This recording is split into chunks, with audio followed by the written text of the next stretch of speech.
Morning world, it's 10:45 a.m. on Saturday the 10th of September 2022. It is full moon in some 13 minutes time at 10:59 a.m. UK time. I have just been watching the accession of King Charles, which is where King Charles stands in front of the great and good of the British nobility and civil service. He's been standing up in front of the Privy Council, 6 ex-prime ministers, the head bods of Northern Ireland, Wales and Scotland, the top Freemasons, God help them, and getting all the various signatures and seals of state authorised. This is pomp and circumstance which Britain does best, whether you like it or not. Britain has a kind of hold on this ritual that's archaic, but meaningful, interesting, incredibly dry, but I suppose necessary, even though it desperately needs updating from the 1300s to a present day time. Which brings me to the state of where we are right now, the full moon, and the fact that we're on Mercury retrograde. Shortly, there'll be a proclamation read from the balcony of St James's Palace announcing the accession of King Charles to the throne to the great British public. 1 minute after the full moon. You can't make this up. The full moon itself is actually not that bad. It's taking place at 17 degrees of Virgo and Pisces. It's making a lovely sextile to both Uranus and the North Node, and it's not making any difficult aspects to anything else in the sky. So it's not that bad a full moon, except that we're in a Mercury retrograde. Now,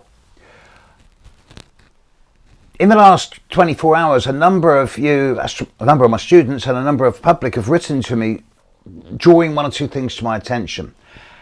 At the moment, the Queen died, and there's some uncertainty as to the actual moment. It could be as early as 2:30 in the afternoon or as late as 4:30 in the afternoon, but it's more likely to be 2:30, 2:45, even though it wasn't released to the Prime Minister until about 4:30 in the afternoon and to the public at 6:30 in the afternoon.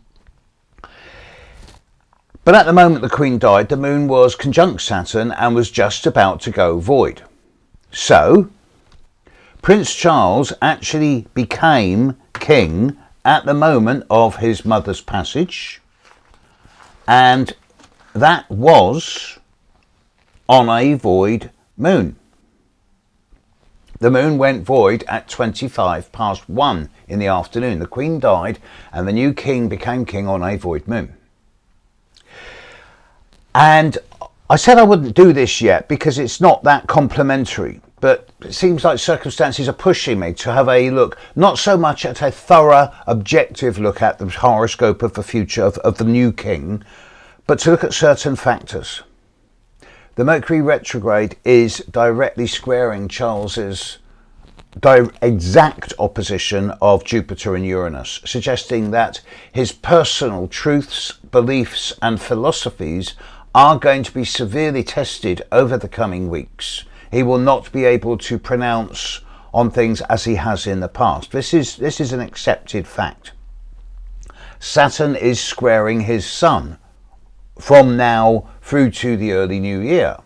And this could be seen as, of course, the hardship that goes along with the death of his mother and his rise to a position of prominence and authority. It could also be seen as a time of great challenge for him. The Mercury retrograde is happening in his third house, the area of communication, networking, local communication and travel, and also of brothers and sisters. And I suspect there's quite a few changes in some of those arrangements to be made over the coming weeks. I also note that Uranus in the sky will oppose Prince Charles's son next year. In the past, as many of you have pointed out to me, over the last 30 or 40 years, from the days when I started lecturing to the Women's Institutes of Southern England in the mid-1980s, when everyone was saying, oh, will Charles and Diana make a go of it? From those days on, I was saying, well, I'm not sure Prince Charles will ever be king. He carries the Sun Chiron conjunction, and I don't think he's one for the limelight. I am aware of the oath he made yesterday to carry on his mother's tradition of service to the country for as long as he can. I have said a number of times more recently that he will not be king for very long. With Uranus coming up to oppose his sun next year, with Saturn squaring his sun this year, I see no reason to change that long-term forecast. He is an affable man. He certainly means well. He has an openness to environmentalism and spirituality which is at odds with the British establishment, which I can only admire.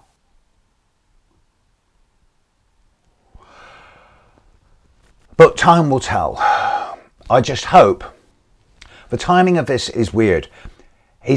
There's going to be a proclamation to the world at the moment of full moon. Full moons are about endings.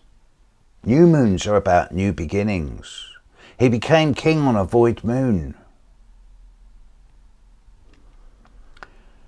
Oh, for the days where kings had spiritual and temporal advisors. Where's John Dee when you need him? Look it up. I just hope that Charles is getting good counsel, not just from the dried stuffed shirts of the civil service and the British alleged old empire. I hope he's got good people giving him spiritual and esoteric advice as well. I hope he has an effective, happy and positive reign, no matter how long it may be.